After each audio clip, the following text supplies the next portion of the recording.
They said, what do you think about waterboarding? I said, I like it a lot, and I don't think it's tough enough. We have people chopping off heads and drowning 30, 40, 50 people at a time in steel cages, right? Nobody's ever seen this before.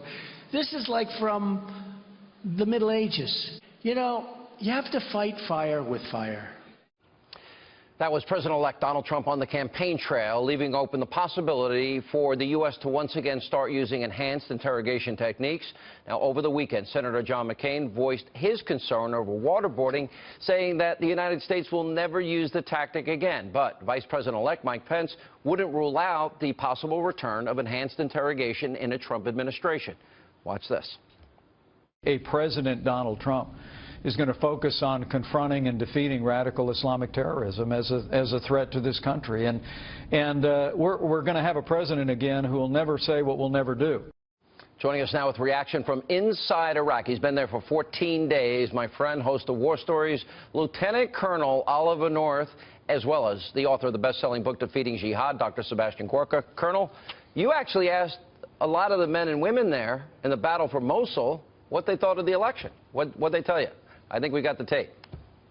Well, it's been a fascinating scene here, Sean. We had a Iranian Shiite militia try to break through the cordon into Mosul this afternoon. We had to hide our cameras and managed to get a little documentation on it if you want to see it. Let's see it. We also had some great young Iraqi soldiers talking about it. Let's go with the Iranian standoff first. That's the Iranian militia. These are guys that are led, supported, directed by the Iranians.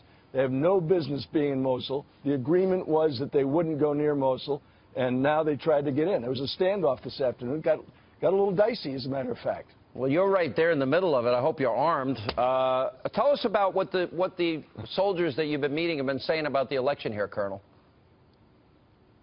Well, we have a young Iraqi special operations soldier. The Griff Jenkins asked him what he thought of the Trump administration. Here's what he had to say.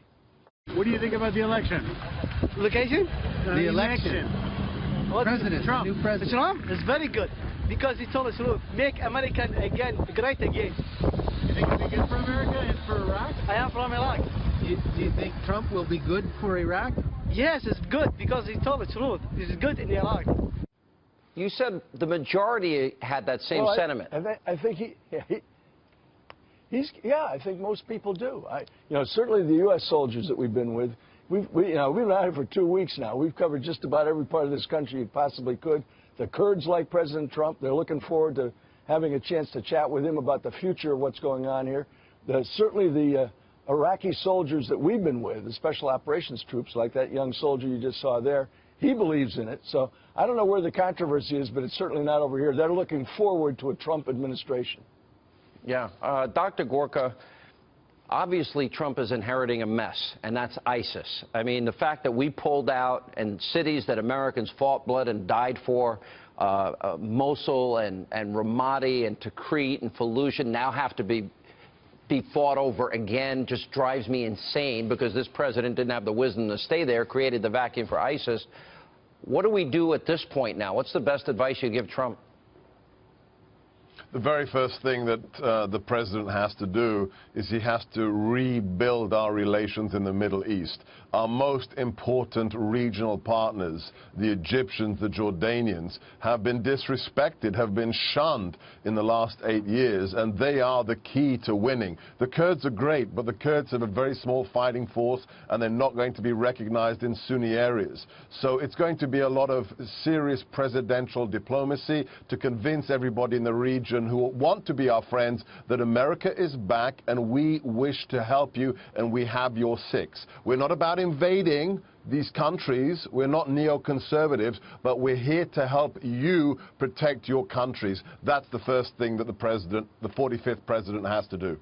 Yeah. All right, Colonel. I know you have some greetings. These guys wanted to say hi to their friends back home for Thanksgiving and their families. They do indeed, Sean, and we've got a whole bunch of them spooled up for everybody to see.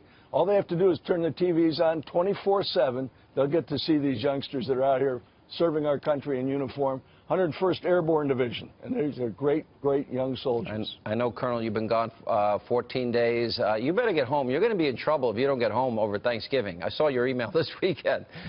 Safe home, my friend. All right, and thank you both.